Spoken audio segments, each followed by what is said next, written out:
تاریخ طبری الکامل فی التاریخ، تاریخ ابن خلدون اور البدایہ والنہایہ میں سے مختصر تاریخ۔ یزید بن معاویہ کی امارت و حکمرانی کے ایام سیدنا امام حسین رضی اللہ تعالی عنہ کی بے مثال و لازوال قربانی، نیز ان کے جان نثار رفقا کی عظیم و حسین داستانیں۔ مفسر و مورخ امام طبری رحمۃ اللہ علیہ تاریخ طبری میں، مورخ و علامہ ابن اسیر الجزری رحمۃ اللہ علیہ الکامل فی التاریخ میں، مورخ و علامہ ابن خلدون رحمۃ اللہ علیہ تاریخ ابن خلدون میں، اور مفسر و مورخ حافظ ابن کثیر رحمۃ اللہ علیہ البدایہ والنہایہ میں بیان کرتے ہیں۔ حضرت امیر معاویہ رضی اللہ تعالی عنہ کی وفات کے بعد یزید نے مدینہ منورہ کے امیر ولید بن عتبہ کو ایک خط ارسال کیا، جس میں یزید نے ولید بن عتبہ کو حکم دیا فخذ حسینا و عبداللہ ابن عمر و عبداللہ ابن زبیر بالبیہ اخذا شدیدا لیست فیہ رخصتا حتی یبایعوا والسلام۔ حسین ابن علی، عبداللہ ابن عمر اور عبداللہ ابن زبیر سے سختی کے ساتھ بیعت لو، اس میں کسی قسم کی رخصت نہیں ہے یہاں تک کہ وہ بیعت کر لے، والسلام۔ خط پڑھنے کے بعد شہر مدینہ کے حاکم ولید بن عتبہ نے عبداللہ ابن عمرو بن عثمان بن عفان کو سیدنا امام حسین رضی اللہ تعالی عنہ اور حضرت عبداللہ ابن زبیر رضی اللہ تعالی عنہ کی طرف بطور قاصد بھیجا۔ اس وقت سیدنا امام حسین رضی اللہ تعالی عنہ اور حضرت عبداللہ ابن زبیر رضی اللہ تعالی عنہ مسجد میں تھے۔ قاصد نے پیغام دیا اجیبا الامیر فقال انصرف الآن نأتیہ۔ مدینہ منورہ کے امیر ولید بن عتبہ نے آپ دونوں کو طلب کیا ہے۔ سیدنا امام حسین رضی اللہ تعالی عنہ اور حضرت عبداللہ ابن زبیر رضی اللہ تعالی عنہ نے قاصد کو جواب دیا تم جاؤ، ہم آتے ہیں۔ جب سیدنا امام حسین رضی اللہ تعالی عنہ مدینہ منورہ کے حاکم ولید بن عتبہ کے پاس پہنچے تو حاکم مدینہ ولید بن عتبہ نے سیدنا امام حسین رضی اللہ تعالی عنہ کو حضرت امیر معاویہ رضی اللہ تعالی عنہ کی وفات کی خبر دی۔ سیدنا امام حسین رضی اللہ تعالی عنہ نے حضرت امیر معاویہ رضی اللہ تعالی عنہ کی وفات کی خبر سن کر انا للہ و انا الیہ راجعون پڑھا اور دعا کی رحم اللہ معاویہ، اللہ تعالیٰ معاویہ پر رحم کرے۔ اس کے بعد مدینہ کے امیر ولید بن عتبہ نے سیدنا امام حسین رضی اللہ تعالی عنہ کو یزید کی خفیہ بیعت کی دعوت دی۔ سیدنا امام حسین رضی اللہ تعالی عنہ نے امیر مدینہ ولید بن عتبہ کو جواب دیا انا مثلی لا یبایع سرا، یقیناً تم جانتے ہو بے شک نواسہ رسول صلی اللہ علیہ وسلم، سبت نبی صلی اللہ علیہ وسلم یزید کی خفیہ بیعت نہیں کر سکتا۔ شہر مدینہ کا حاکم ولید بن عتبہ عافیت پسند تھا، جواباً کہنے لگا فانصرف علی اسم اللہ، بسم اللہ، آپ تشریف لے جائیے۔ اس وقت اہل بیت نبی صلی اللہ علیہ وآلہ وسلم کا بدترین دشمن مروان بن حکم ولید بن عتبہ کے ساتھ موجود تھا۔ وہ حاکم مدینہ ولید بن عتبہ سے کہنے لگا فحابسہ ولا تخرجہ حتیٰ یباعیا و الا ضربت عنقہ، تم انہیں قید کر لو اور انہیں یہاں سے نہ نکلنے دو یہاں تک کہ یزید کی بیعت کر لیں، بیعت نہ کرنے کی صورت میں ان کی گردن مار دو، یعنی ان کا سر تن سے جدا کر دو۔ سیدنا امام حسین رضی اللہ تعالی عنہ نے جواب دیا، یا ابن الزرقا انت تقتلنی کذبت واللہ واسمت، اے ابن زرقا تو مجھے قتل کرے گا، قسم ہے اللہ تعالیٰ کی تو نے جھوٹ بولا اور بدکاری کی، یعنی اے زرقا کے بیٹے تو کذاب و بدکار ہے۔ پھر سیدنا امام حسین رضی اللہ تعالی عنہ وہاں سے اٹھ کر گھر کی طرف روانہ ہونے لگے۔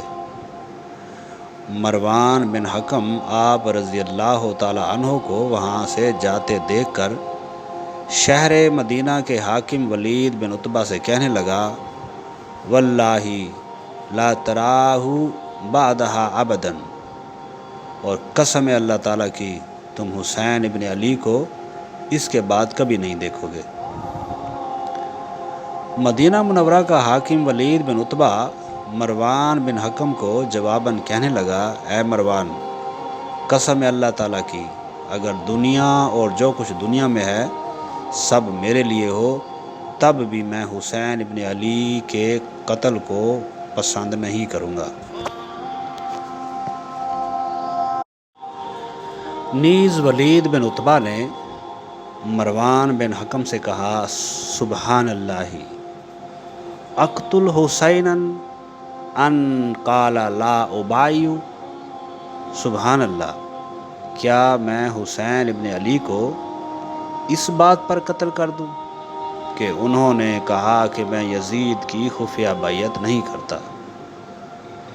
اسے تاریخ طبری میں، تاریخ ابن اسیر میں، تاریخ ابن خلدون میں اور البدایہ و النہایہ میں رقم کیا گیا ہے۔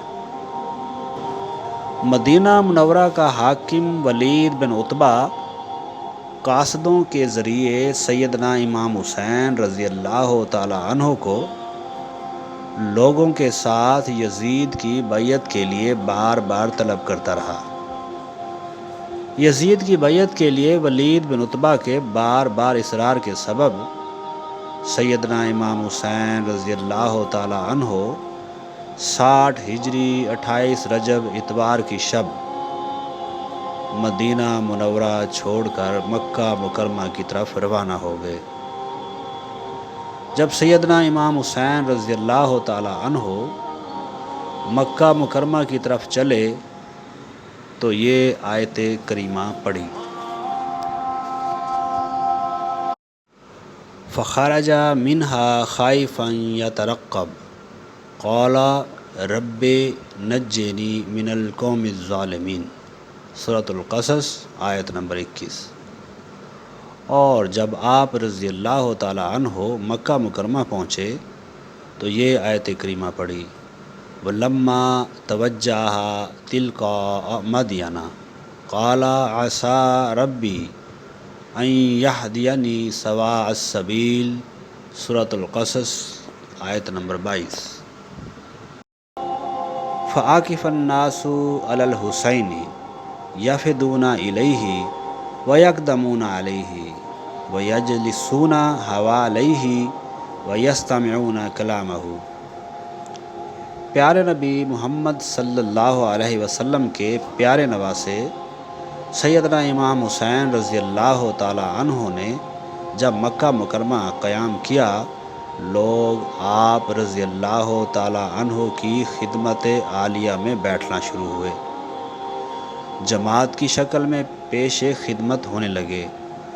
آپ رضی اللہ تعالی عنہ کے اطراف ارد گرد بیٹھنے لگے اور آپ رضی اللہ تعالی عنہ کا کلام سننے لگے۔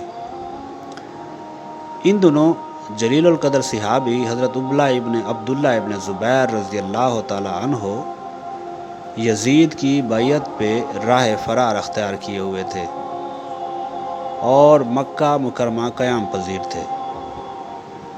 سیدنا امام حسین رضی اللہ تعالی عنہ مکہ مکرمہ قیام کے دوران بعض امور میں حضرت عبداللہ ابن زبیر رضی اللہ تعالی عنہ سے مشاورت کیا کرتے تھے۔ جب اہل کوفہ کو علم ہوا کہ سیدنا امام حسین رضی اللہ تعالی عنہ یزید کی بیعت کا انکار کرنے کے بعد مکہ مکرمہ قیام پذیر ہیں، تب اہل کوفہ نے آپ رضی اللہ تعالی عنہ کی طرف قاصدین و خطوط بھیجنا شروع کیے۔ عبداللہ بن سبا الحمدانی اور عبداللہ بن وال اہل کوفہ کی طرف سے پہلے دو قاصد تھے جنہوں نے مکہ مکرمہ میں سیدنا امام حسین رضی اللہ تعالی عنہ سے ملاقات کی اور آپ رضی اللہ تعالی عنہ کو اہل کوفہ کی طرف سے پیغامات پہنچائے۔ یہ 60 ہجری رمضان کا مہینہ تھا۔ اس کے بعد قیس بن مسہر، عبد الرحمن بن عبداللہ اور عمارہ بن عبداللہ السلولی نے سیدنا امام حسین رضی اللہ تعالی عنہ سے ملاقات کی۔ ان کے پاس تقریباً 150 خطوط تھے جن میں کوفیوں کے پیغامات درج تھے۔ انہم ینتظرون قدومک الیہم لیقدموک علیہم،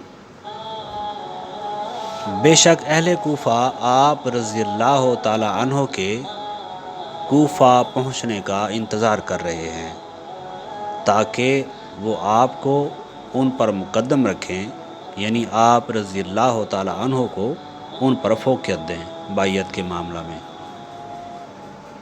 اس کے بعد اہل کوفہ نے سیدنا امام حسین رضی اللہ تعالی عنہ کی طرف قاصدوں کے ذریعے مزید خطوط ارسال کیے جن میں لکھا، اب تک ہم میں سے کسی ایک نے یزید کی بیعت نہیں کی، آپ جلد از جلد کوفہ تشریف لے آئیے۔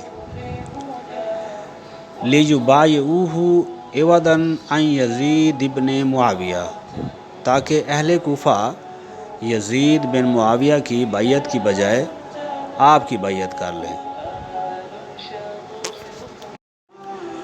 اس کے بعد سیدنا امام حسین رضی اللہ تعالی عنہ نے اپنے ابن چچا زاد بھائی حضرت مسلم بن عقیل رضی اللہ تعالی عنہ کو اہل کوفہ کے لیے خط دے کر کوفہ روانہ کیا، لیکشف لہ حقیقت ھذا الامر، تاکہ آپ رضی اللہ تعالی عنہ کے لیے اس معاملہ کی حقیقت کو واضح کریں، یعنی کوفہ کے حالات اور کوفیوں کے ارادوں سے آپ رضی اللہ تعالی عنہ کو باخبر و آگاہ کریں۔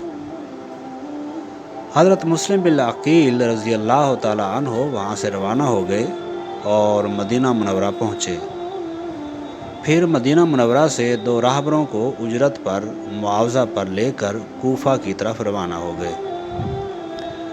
وَقَدْ أَضَلُّوا الطَّرِيقَ فَهَلَكَ الدَّلِيلُ الْوَاحِدُ بِمَكَانٍ، وہ راستہ بھول گئے، ایک جگہ ایک راہبر کی شدت پیاس سے موت واقع ہو گئی۔ فَتَلَبَّسَ مُسْلِمٌ عَلَى مَا هُنَالِكَ وَمَاتَ الدَّلِيلُ الْآخَرُ، حضرت مسلم بن عقیل رضی اللہ تعالی عنہ یہاں ٹھہر گئے اور دوسرا رہبر بھی شدت پیاس سے وفات پا گیا۔ حضرت مسلم بن عقیل رضی اللہ تعالی عنہ نے سفر کے دوران اس واقعہ کو برا فعل، برا شگون سمجھا اور سیدنا امام حسین رضی اللہ تعالی عنہ کی طرف ایک خط ارسال کیا جس میں واقعہ سے آگاہ کرنے کے بعد کوفہ روانگی کے متعلق مشاورت کی۔ سیدنا امام حسین رضی اللہ تعالی عنہ نے جواباً خط میں حکم دیا، اس بات پر عزم کر لو کہ آپ نے ہر حال میں کوفہ داخل ہونا ہے۔ حضرت مسلم بن عقیل رضی اللہ تعالیٰ عنہ سیدنا امام حسین رضی اللہ تعالیٰ عنہ کے حکم کی تعمیل کرتے ہوئے 60 ہجری پہلی ذی الحج کو کوفہ داخل ہوئے اور مسلم بن اوسجہ یا مختار کے گھر ٹھہرے۔ فتسامع اہل الکوفہ بقدومہ فجاؤوا الیہ فبایعوہ۔ اہل کوفہ حضرت مسلم بن عقیل رضی اللہ تعالیٰ عنہ کی کوفہ آمد کا سنتے ہی حضرت مسلم بن عقیل رضی اللہ تعالیٰ عنہ کی طرف آنے لگے، نیز آپ رضی اللہ تعالیٰ عنہ کی بیعت کرنے لگے۔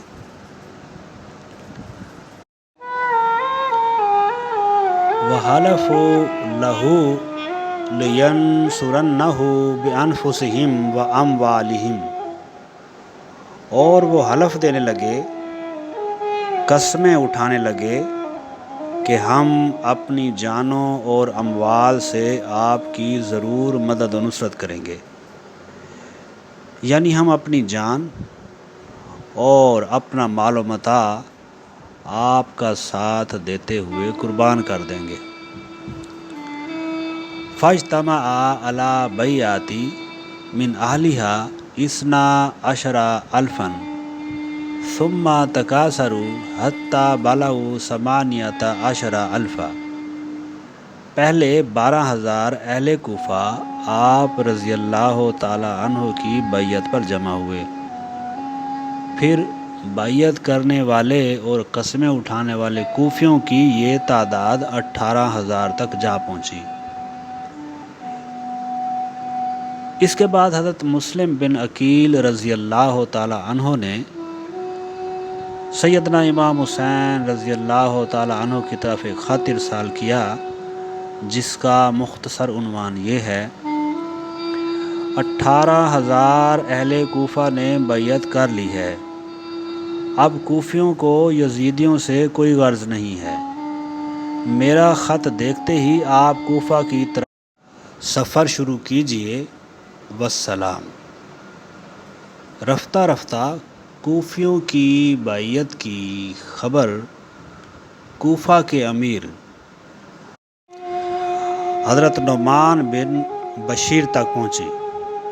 انہوں نے اہل کوفہ سے خطاب کیا اور ان کو اختلاف و فتنہ سے منع کیا، نیز کہا: انی لا اقاتل من لا یقاتلنی، جو مجھ سے جنگ نہیں کرتا میں اسے قتل نہیں کروں گا۔ ایک شخص کھڑا ہوا جس کا نام عبداللہ بن مسلم الحضرمی تھا، کہنے لگا: اے امیر، آپ نے کمزوروں کے راستے پر چلنا شروع کر دیا۔ حضرت نعمان بن بشیر نے جواب دیا: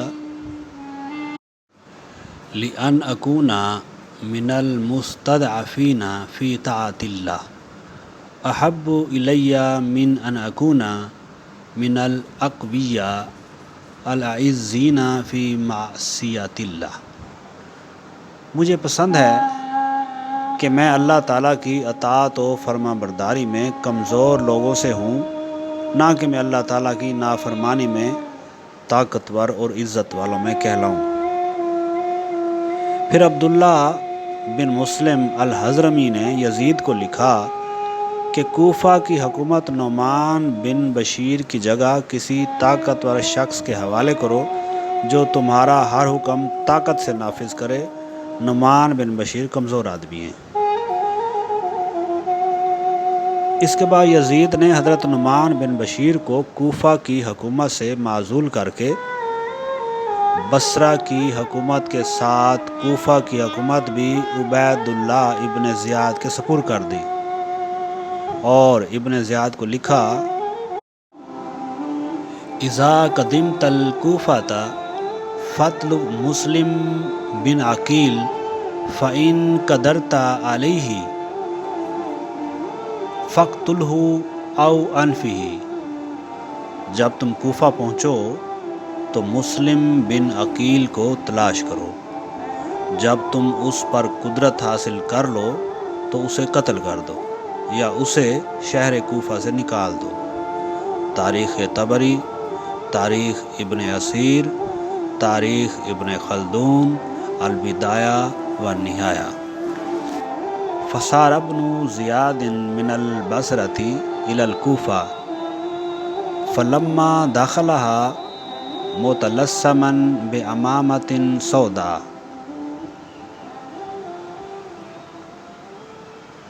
ابن زیاد بصرہ سے کوفہ کی طرف چلا، سو جب وہ کوفہ داخل ہوا اس کے سر پر کالے رنگ کا عمامہ تھا، کالی پگڑی تھی۔ ابن زیاد پگڑی کے لٹکے ہوئے کپڑے سے اپنا منہ چھپائے ہوئے تھا۔ ابن زیاد نے قصر پہنچ کر اپنے آزاد کردہ غلام جس کا نام معقل تھا 3000 درہم دے کر حضرت مسلم بن عقیل رضی اللہ تعالی عنہ کی جاسوسی و مخبری کے لیے روانہ کیا اور اہل کوفہ کے اجتماع سے خطاب کیا، کہنے لگا، میں یزید کے امر کو نافذ کرنے والا ہوں۔ جس نے میرے حکم کی نافرمانی کی اس کی گردن کے لیے میری تلوار اور کمر کے لیے میرا درہ کوڑا موجود ہے۔ ہر شخص کو چاہیے کہ وہ اپنے اوپر رحم کرے۔ جاسوس و مخبر معقل نے ابن زیاد کو جلیل القدر تابعی ہانی بن عروہ کے گھر حضرت مسلم بن عقیل رضی اللہ تعالی عنہ کی موجودگی کی خبر دی اور احوال سے آگاہ کیا۔ ابن زیاد نے حضرت ہانی بن عروہ کو طلب کیا۔ جب حضرت ہانی بن عروہ ابن زیاد کے پاس آئے، پیارے نبی محمد صلی اللہ علیہ وآلہ وسلم کی آل کا دشمن ابن زیاد کہنے لگا، یا ہانی آئین مسلم بن عقیل، اے ہانی مسلم بن عقیل کہاں ہیں؟ حضرت ہانی نے جواب دیا، لا ادری، میں نہیں جانتا۔ پھر تمیمی قبیلہ کا غلام ابن زیاد کا جاسوس و مخبر کھڑا ہوا۔ اس نے ہانی بن عروہ کے گھر میں حضرت مسلم بن عقیل رضی اللہ تعالی عنہ کی بیعت کی اور 3000 درہم دیے۔ حضرت ہانی بن عروہ جاسوس کو دیکھ کر بہت ہی حیران ہوئے اور سمجھ گئے کہ اس نے ہی ابن زیاد کو خبر دی ہے۔ نبی پاک صلی اللہ علیہ وآلہ وسلم کی آل کا دشمن ابن زیاد کہنے لگا، اتعرف ھذا، کیا تم اس کو پہچانتے ہو؟ حضرت ہانی بن عروہ نے جواب دیا، نعم، ہاں۔ اس کے بعد ابن زیاد کہنے لگا، فأتنی بہ، مسلم بن عقیل کو میرے حوالے کرو۔ جلیل القدر تابعی حضرت ہانی نے حضرت مسلم بن عقیل رضی اللہ تعالی عنہ سے اپنی وفاداری و محبت کا اظہار کرتے ہوئے ابن زیاد کو جواب دیا، واللہ لو کان تحت قدمی ما رفعتها عنہ، اور قسم اللہ تعالیٰ کی اگر وہ میرے قدم کے نیچے بھی ہوتے تب بھی میں اپنا قدم ان کی حفاظت کرتے ہوئے یہاں سے نہ اٹھاتا۔ ابن زیاد نے حکم دیا، ہانی کو میرے قریب لاؤ۔ حضرت ہانی کو اس کے قریب لایا گیا۔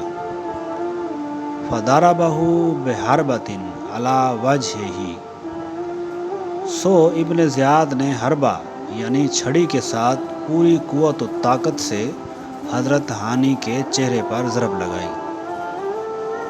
پھر ابن زیاد حضرت ہانی کی ناک، پیشانی اور رخساروں پر ضربیں لگاتا رہا۔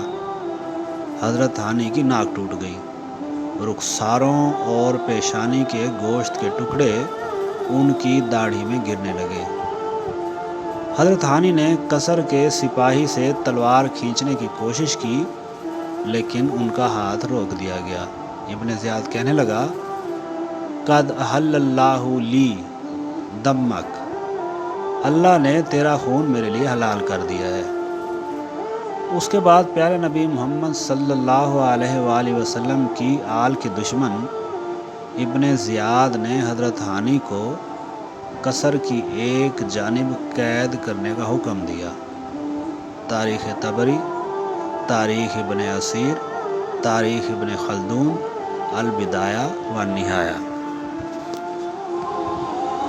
حضرت مسلم بن عقیل رضی اللہ تعالی عنہ نے جلیل القدر تابعی ہانی بن عروہ کی قصر ابن زیاد میں قید کی خبر سنتے ہی کوفیوں کی کثیر تعداد کے ہمراہ قصر ابن زیاد کا محاصرہ کر لیا۔ ابن زیاد نے قبائل کے امراء اور شرفاء سے کہا کہ قصر کی چھت اور کھڑکیوں سے اپنے اپنے قبیلے کے لوگوں کو ڈراؤ اور سمجھاؤ کہ مسلم بن عقیل سے علیحدگی اختیار کر لیں۔ مسلم بن عقیل سے علیحدگی اختیار کرنے والے کے لیے امان ہے۔ نیز عورتیں اپنے بیٹوں اور بھائیوں کی طرف آ کر کہنے لگیں گھر واپس لوٹ جاؤ۔ اہل کوفہ اپنے شرفاء اور قبائل کے امراء کی باتیں سن کر حضرت مسلم بن عقیل رضی اللہ تعالی عنہ کا ساتھ چھوڑنے لگے، یہاں تک کہ کم ہو کر آپ رضی اللہ تعالی عنہ کے ساتھ 500 افراد باقی رہ گئے، پھر کم ہو کر 300 کی تعداد باقی رہ گئی، پھر کم ہو کر 30 باقی رہ گئے، پھر نماز مغرب کے بعد کم ہو کر 10 رہ گئے۔ ثم انصرفوا عنہ فبقی وحدہ، پھر وہ بھی آپ رضی اللہ تعالی عنہ سے منہ پھیر گئے، سو ایک باقی رہا، پھر ایک نے بھی ساتھ چھوڑ دیا۔ اس کے بعد آپ رضی اللہ تعالی عنہ تنہا اور اکیلے کوفہ کی گلیوں میں ادھر ادھر پھرنے لگے۔ لا یدری این یذہب، آپ رضی اللہ تعالی عنہ نہیں جانتے تھے کہ کہاں جائیں۔ آخر کار آپ رضی اللہ تعالی عنہ ایک گھر کے دروازے پر پہنچے اور دستک دی۔ فخرجت منہ امرأۃ یقال لها طوۃ، پس گھر سے ایک عورت نکلی جس کو طوٰ کہا جاتا ہے۔ سو عظیم و بہادر عورت طوٰ نے حضرت مسلم بن عقیل رضی اللہ تعالی عنہ کو اپنے پناہ دی۔ وَعَرَضْتَ عَلَيْهِ الْعَشَاءَ فَلَمْ يَتَعَشَّ، طوٰ نے آپ کو رات کا کھانا پیش کیا، آپ رضی اللہ تعالی عنہ نے کھانا نہیں کھایا۔ صبح ہوتے ہی طوٰ کے بیٹے نے عبد الرحمن بن محمد بن اشعث کے ذریعے ابن زیاد کو حضرت مسلم بن عقیل رضی اللہ تعالی عنہ کی اپنے گھر میں موجودگی کی خبر پہنچا دی۔ خبر سنتے ہی حضرت مسلم بن عقیل رضی اللہ تعالی عنہ کے خون کا پیاسا اور پیارے نبی محمد صلی اللہ علیہ وسلم کی آل کا دشمن ابن زیاد کہنے لگا، قم فاتنی بہ الساعۃ، اٹھو ابھی مسلم بن عقیل کو پکڑ کر میرے پاس لاؤ۔ پھر ابن زیاد نے عمرو بن حریث المخزومی کو 70 یا 80 گھڑ سوار جنگی سپاہی دے کر محمد بن اشعث اور اس کے بیٹے عبد الرحمن کے ساتھ روانہ کیا۔ لشکر نے طوٰ کے گھر کو گھیرنے کے بعد اس کے گھر میں داخل ہونے کی کوشش کی۔ فقام الیہم بالسیف فاخرجہم من الدار 3 مرہ، پس حضرت مسلم بن عقیل رضی اللہ تعالی عنہ نے تلوار کے ساتھ لشکر سے لڑنا شروع کیا، سو لشکر کو 3 مرتبہ طوٰ کے گھر سے باہر نکال دیا۔ جب یہ لشکر اس کے گھر داخل ہونے میں عاجز رہا تو یہ لشکر طوٰ کے گھر میں سنگ باری کرنے لگا، پتھر برسانے لگا، آگ لگائی ہوئی لکڑیاں طوا کے گھر میں پھینکنے لگا۔ اس کے بعد حضرت مسلم بن عقیل رضی اللہ تعالی عنہ گھر سے نکل کر شمشیر زنی کرنے لگے، تلوار سے لڑنے لگے۔ آپ رضی اللہ تعالیٰ عنہ کئی پتھر لگنے کی وجہ سے شدید زخمی ہو چکے تھے۔ آخرکار یہ لشکر آپ رضی اللہ تعالیٰ عنہ کو گرفتار کر کے قصر ابن زیاد میں لے آیا۔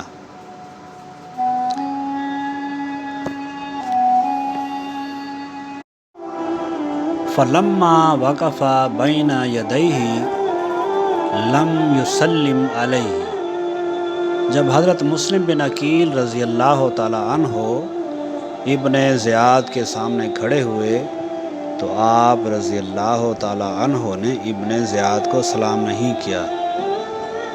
حضرت مسلم بن عقیل رضی اللہ تعالیٰ عنہ سے ایک سپاہی کہنے لگا، کیا تم امیر کو سلام نہیں کرو گے؟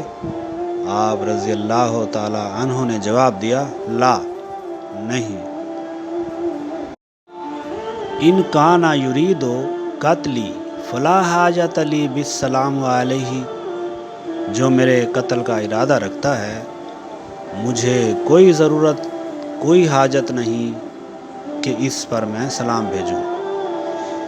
اس کے بعد پیارے نبی محمد صلی اللہ علیہ وسلم کی آل کا دشمن ابن زیاد حضرت مسلم بن عقیل رضی اللہ تعالیٰ عنہ کی شان میں گستاخیاں کرنے لگا اور سیدنا امام حسین رضی اللہ تعالیٰ عنہ کی شان میں گستاخیاں کرنے لگا۔ نیز خلیفۃ المسلمین امیر المومنین حضرت علی رضی اللہ تعالیٰ عنہ کی بھی گستاخیاں کرنے لگا۔ وَمُسْلِمُ سَاکِتُ لَا يُكَلَّمُهُ، حضرت مسلم بن عقیل رضی اللہ تعالیٰ عنہ خاموش رہے اور ابن زیاد کی اہانت و شتم کا کوئی جواب نہیں دیا۔ اس کے بعد ابن زیاد نے حضرت مسلم بن عقیل رضی اللہ تعالیٰ عنہ کے قتل کا حکم دیا۔ بکیر بن حمران ملعون و ظالم نے آپ رضی اللہ تعالیٰ عنہ پر تلوار کا وار کر کے آپ رضی اللہ تعالیٰ عنہ کا سر انور بدن طاہر سے جدا کر دیا۔